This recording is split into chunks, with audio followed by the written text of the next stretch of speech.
tetapi secara adat anggun-anggun itu sawananya untuk manduduan ba'a kamungko. Pertama, kalau nyo ndak punya anak, kalau nyo punya hasil pencarian baduo, ba'a terhadap harto. Assalamualaikum warahmatullahi wabarakatuh. Ada juga kemudian yang datang ke kantor pengacara Abo di kantor pengacara Sahati di Soekarno Hatta Payakumbuh.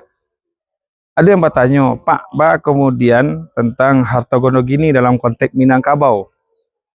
Karena ketika ada dua kasus yang datang, pertama ada yang kematian bini atau orang rumah, kemudian tanpa punya anak, dan seorang lain kematian bini tapi kemudian punya anak.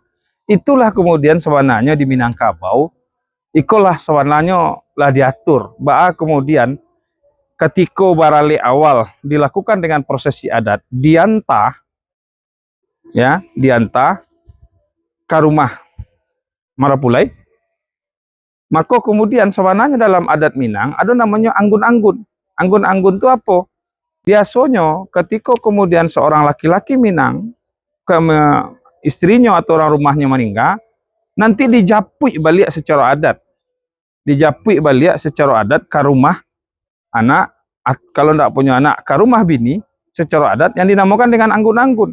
Sebenarnya anggun-anggun itu ikulah tampe menyelesaikan, menghitung segala persoalan, artinya dijapui secara adat karena untung lah habis karena meninggal orang rumahnya, maka kemudian dijapui balik. Karena pulang waktu datang juga diantar, maka ketikanya pulang jadi japui bukan berarti putih, tetapi secara adat anggun-anggun itu sebenarnya untuk manduduan ba'a kamungko. Pertama, kalau nyo ndak punya anak, kalau nyo punya hasil pencarian baduo, ba'a terhadap harto.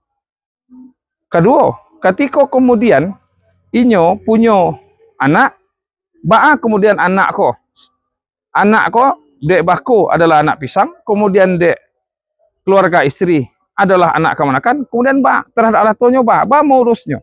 Kemudian ketika ada harto, maka diduduan sehingga tidak terjadi konflik. Jadi luar biasa di Minangkabau itu sebenarnya dalam menyelesaikan konflik sosial di anggun-anggun itulah diselesaikan, dihitung sadonyo, termasuk biaya anak. Kalau ndak ada anak, misalnya harto pencarian baduo ketika nyo ndak punya anak, iko yang kadang-kadang yang lah hilang di sebagian nagari, yang ada hanya mantan Marapulai, tapi kadang-kadang lupa ketika untung habis ndak didudukan posisi. Sehingga kalau di anggun-anggun kau dijalankan, sebenarnya ndak perlu malu orang Minang ada gugatan harta gono gini di pengadilan agama. Itu dan hanya dipakai adat sepotong-sepotong, hanya di awal ketika mantah, tetapi kita untung lebih, maka kemudian juga dipakai adat. Karena di adat lah diatur. Assalamualaikum warahmatullahi wabarakatuh.